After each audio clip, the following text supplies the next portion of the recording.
Good evening. I'm Ellison Barber in for Tom Yamas. President Biden delivering one of the most consequential speeches of his 50-year political career.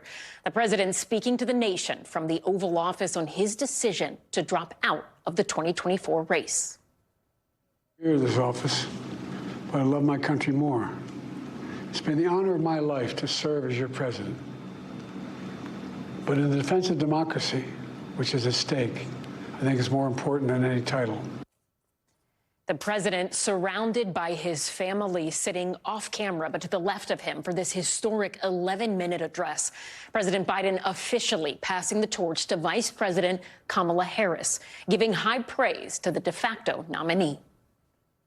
Just a few months, the American people will choose the course of America's future. I made my choice. I've made my views known. I would like to thank our great Vice President Kamala Harris. She's experienced, she's tough, she's capable. She's been an incredible partner to me and a leader for our country. So will Harris carry on his policies or carve her own path in Washington? And how much will President Biden join her on the campaign trail, if at all? The president also laying out his plans for his final months in office, hoping to reframe this final chapter of his political legacy that's recently been overshadowed by the unraveling of his campaign. We want to get right to NBC News senior White House correspondent Kelly O'Donnell for more on this speech and what it means moving forward. Kelly, just take us into the initial reactions that you were hearing from sources both inside of the White House and on Capitol Hill. What did people make of this speech? Well, in many ways, this was a giant exhale after some weeks of real turmoil for the president, for his family, for his party, and by extension for the nation. To have a sitting president choose to not run again is in and of itself an historic moment. And so the president using the Oval Office to talk about that. There will be some who will hear the politics of this night, where he is vouching for his vice president, explaining that he is handing off to her and that she will be the candidate. And he implores the American people to make a decision that favors democracy and to lay out the stakes. Some will hear that in political terms. Others will see it as a sitting president who is choosing to not go forward beyond this first term, to not compete for a second term, even though he said he believed his time in office merited a second term, but that he also thought that there is a time for fresh voices and, in fact, younger voices.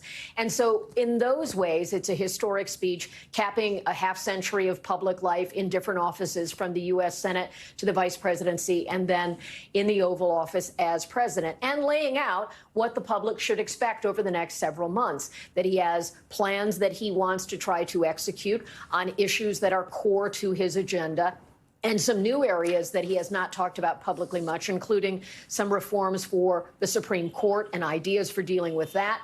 But this was a speech about what really inspired him to run in the first place in 2020. He didn't use the phrase in quite the way we've heard him do it before, but the soul of America. He invoked historical figures from George Washington to Benjamin Franklin to Abraham Lincoln to talk about the importance of the choice and maintaining democracy.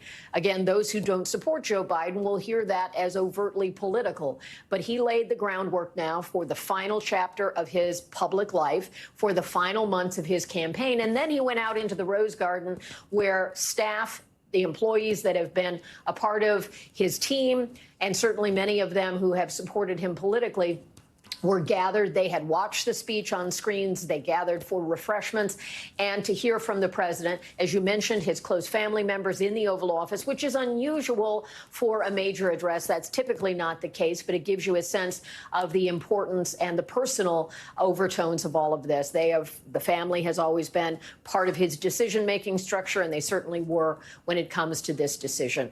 And the First Lady and some members of the family will actually leave tonight for the Olympics, representing the United States at the opening ceremony and doing some other events at the Olympics on behalf of the United States. So this was a night of real emotion for the president, difficult decision, as he made clear, but one where he says that he is putting the good of the country in front of his own personal ambition. Ellison? Kelly, I do want to play a little more for our viewers and just get your reaction to this one moment in particular where it in some ways was sort of Biden's final words on the evening, where he talked about this idea of America and whether or not we have kings, dictators. Let's listen and then we'll talk right after. The great thing about America is here, kings and dictators do not rule, the people do. History is in your hands. The power is in your hands. The idea of America lies in your hands. We just have to keep faith, keep the faith, and remember who we are. We're the United States of America, and there's simply nothing beyond our capacity when we do it together. So let's act together, preserve our democracy. You know, it's hard, given the rhetoric we've heard on the campaign trail, to take Trump out of this speech. But at the same time, if I'm not mistaken, I don't think he mentioned him by name tonight. But in that moment, I'm curious, from what you know about this president and his team, when he was talking about that idea of kings and dictators and the choice being in the hands of Americans, do you think he was hoping to just inspire America and Americans about what we could be? Or do you think that was really more directly a warning about the possibilities in his view of another Trump term? Well, he did not mention Donald Trump by name, and from the Oval Office, it would be unusual for him to do so, with the exception of talking about the political violence that took place 10 days ago or so. Clearly, when he makes a reference to kings and dictators, that is about the forces that are at play in the world currently and what we have seen over time. There are these populist impulses. There are authoritarians who are seeking to gain advantage, and clearly Donald Trump has talked about the notion of being a dictator on day one, something that Joe Biden has referenced in his overtly political speeches a number of times. So this does walk right up to the line of politics, but he did try to put it in the trappings of American democracy, the choice for the American people, whatever choice they choose to make, but to exercise that right to preserve democracy. That was really the underpinning of what his remarks were tonight, and certainly part of what will be a long national farewell. Kelly O'Donnell, amazing reporting as always. We might come back to you. Thank you. We appreciate it. We are going to turn now over to Capitol Hill to get the Democratic response to President Biden's address to the nation this evening. And joining us now is Democratic Congresswoman from California, Barbara Lee. Congresswoman, thank you so much for taking the time. I know you were busy, still working late at night. We appreciate you being here. Let's just get right to this. What do you think was the most significant part of President Biden's address tonight? First, let me say it was the epitome of a president as a public servant, a president who fights and has fought for over 50 years to protect our democracy, a president who loves people, and a president who believes in the power of the people. And he was remarkable tonight in terms of his values. You know, not often do you hear presidents, elected officials talk about being happy as a public servant. I mean, this is who he is. And I am telling you, I was overwhelmed with just listening to him tonight, because it was with a sense of gratitude that I listened to him. And here he's thanking us. And so we have to really reflect on his legacy. He laid out some of what he and Vice President Harris have delivered for the American people, for our planet. But Lord knows there's a whole lot more. But in doing that, people have to stop and think about his legacy and what he has done and thank him for it. And that's what I was thinking. I wish I could call him and just say, thank you, Mr. President, as a defender of our democracy and as a true public servant. The integrity, the honesty, and the values that he talked about is extremely important, because oftentimes elected officials and public servant individuals, which we are as elected, forget about our values of service. And he was truly a public servant tonight. And I think his values touched everyone. And hopefully everyone can kind of search their soul and figure out what they're doing to help this become a better world for everyone, because he certainly talked about that in many ways tonight. Congresswoman, when you think about where the Democratic Party is right now, some of the difficult discussions everyone within the party has had to have both on Capitol Hill and off. I think about a statement just a couple of days ago from Black Lives Matter, where the group talked about saying, hey, we feel like this is an undemocratic process. We wish things had gone differently in terms of how we get to who is the next person at the top of the ticket, not wanting delegates to be leaned on so hard. When you look at those different discussions, particularly the ones that have been happening inside of your own party, do you feel like this speech set the stage to turn the page? Are we going to see a more unified Democratic Party moving forward, or are there still some discussions and debates to be had internally? Look, this is what democracy is all about. Our Democratic Party is very democratic, and so we're going to have people with different points of views. But I can tell you one thing. There are those who are working day and night to unify the party, including the president and our vice president. And so we'll get there, and we have to have these discussions because we want people to vote for democracy and vote to protect our democracy in November. And so these discussions are good. We have to listen. We have to take in what people are saying, and we have to honor their values and their viewpoints and move forward to unify. And I believe that is going to happen. I trust that. I mean, passing the baton to the next generation is extremely important for us to talk about. And so I'm not worried, but I know we have a lot of work to do, and that's what we all have to do. And I think the president tonight set that framework and that standard for all of us to try to live up to. And Congresswoman, I know you do have votes tonight, so please stop us if you need to go and do your job. That is, of course, first priority, and we understand. But if we have time, I do want to just ask you, you endorsed Kamala Harris when she ran for president the first time back in 2020. You're endorsing her again now. Why do you believe Harris is the candidate for America and the candidate right now? She's prepared. She's experienced. She knows what she's doing. She's been the vice president for almost 4 years. She was our attorney general in California. She was district attorney. She understands the world in which we live. She's a global leader. I actually have been with her abroad at the Munich Security Summit, for example. World leaders listen to her, and she listens. And she's a very great representative for the United States and for democracy and for empowerment and respecting other countries, but also respecting our values in the world, on the world stage. So she's very smart, and she's very strategic, and she connects with people. She's a unifier. I've seen her with people of all backgrounds, and she finds that common ground, and she knows what people need, and that's they want their lives better, and they want peace, and they want security, both here at home and abroad. And so President Biden, once again, we have to be grateful that he took the step to ask her to be his vice president. And here now, he has endorsed her early to be the next president of the United States. There's no one else as prepared as Vice President Kamala Harris is to take this baton and move forward with it. Congresswoman, I see some people walking by the door, so I think it might be time for you to go. Is that right? I see her. Thank you so much for your insights and your time on such a historic evening. We really appreciate you. Thank you. Thank you. All right, for more insight into President Biden's address tonight, let's bring in NBC News chief political analyst Chuck Todd. Chuck, thank you for joining us. Same courtesy to you, by the way. If you need to go do something, you let us know, and we'll get you out of that chair quickly as well. We appreciate you staying late tonight. What is your first reaction to this address? Do you think the president accomplished what he was hoping to accomplish with this speech?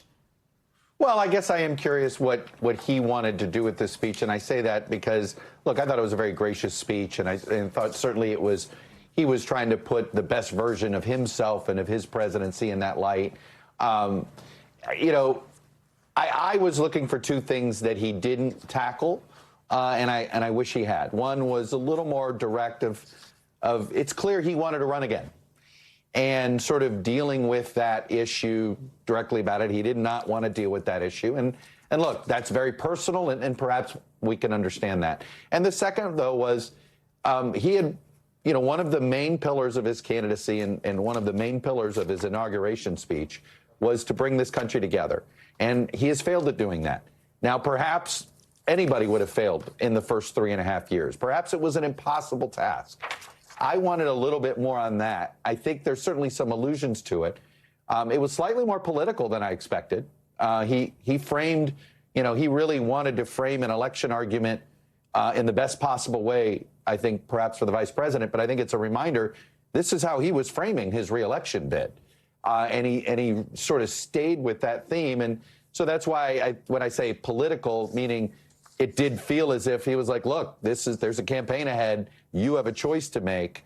And the choice is democracy or not, right? And those are some pretty stark words.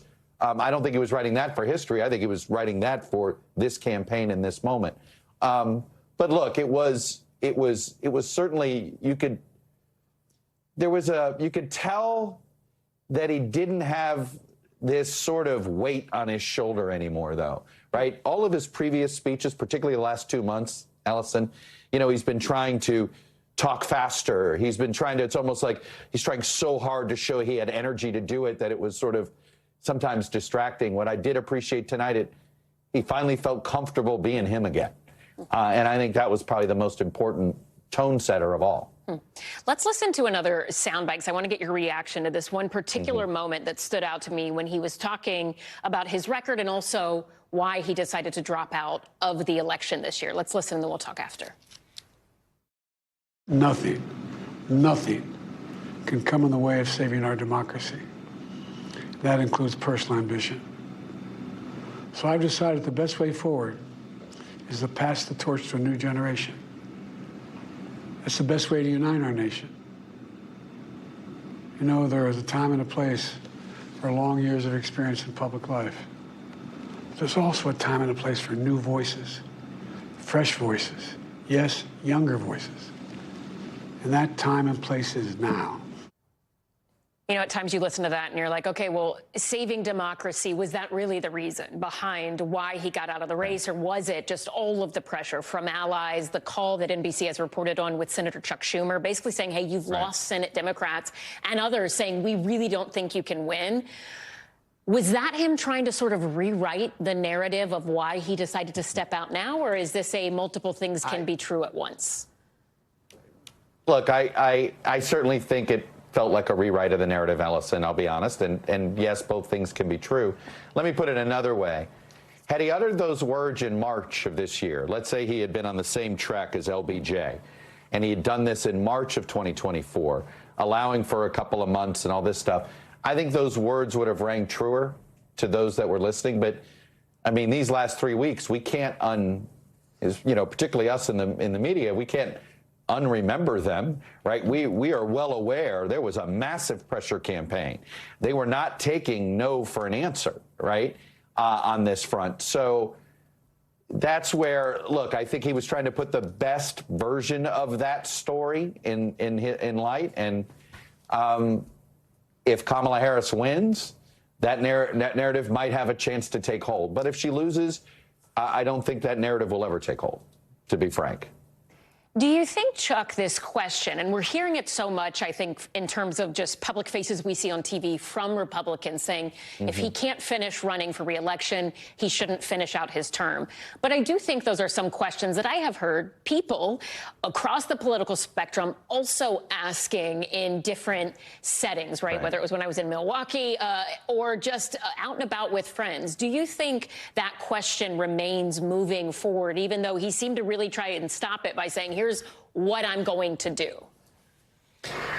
I think I think that's a Rorschach test, Allison. I'll be frank on that. I think it's one of those things that's very subjective.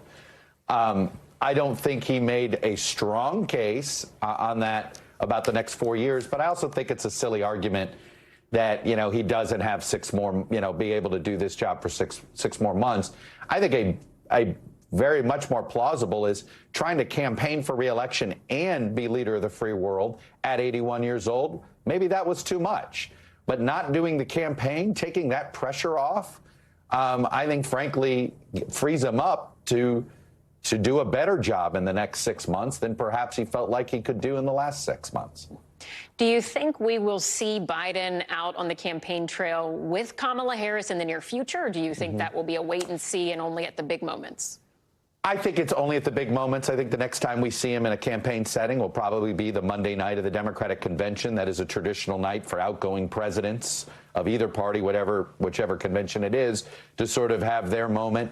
And I think perhaps, there's a more robust speech there. I'll be curious to see whether that is, they want him in that 9 o'clock, 10 o'clock big primetime speech, or whether he doesn't want to do that. Maybe he doesn't want to do the big 30-minute stem winder. Maybe he wants to keep it tighter and smaller. But look, I wouldn't be surprised now that he's decided not to run, that he kind of gets a little bit of a thank you honeymoon in the polls, and that his numbers will start to soften up. His personal ratings will go up. If you tell me Kamala Harris wants him stumping in northeastern Pennsylvania, near his hometown of Scranton, go to Wilkes-Barre, do some trips to Philadelphia, that seems to make a lot of sense. Have him at fundraisers, that makes a lot of sense. And if you told me he was going to do a big rally, I could see a Biden-Obama-Harris event, right, towards the end of the campaign. But I do think it'll be more selective. And because part of it is Harris needs to establish her own identity. If she's, look, his poll numbers aren't enough to lean on anyway. But even if they were, I mean, she needs to get out of his shadow, and at times she's going to have to distance herself from some of the more, from perhaps an unpopular policy or two. I kind of expect it on the border, but we'll see. Okay, I'm going to go completely rogue, and I will get back on to asking you about future steps. But I am just curious, Chuck. You have such a wealth of knowledge. You know the history of presidents of D.C. Yeah. When people are looking at this moment, and I think we talk so much about young voters right now, and so many people have different emotions, feelings, worries in this moment. I'm curious if we could have you reflect a little on just where our country is right now. When you talk to, I know you're a dad, when you talk to your kids and look back at this time, this last year, 2 years, particularly the last 25 days, what is it that you say to them if, regardless of their politics, they're like, Dad, I'm scared. I feel like these are moments I only saw in history books. What are we doing? What's happening? Well, Ellison, that's how I make myself feel better, is I go back and say, look, we've been through this before. I sometimes in darker moments say to myself, is this the 1850s or the 1950s? And the reason I say that is the 1850s didn't end well. The 1950s ended better. Okay, the 1960s were tumultuous, but we didn't end up in a civil war. The 1860s were a different story, obviously. So, look, I actually look at history as sort of a reminder. We've been here before. The Republican Party has been there before. The 1920s and 30s version of the Republican Party and the conservative movement looks awfully familiar with what we have today.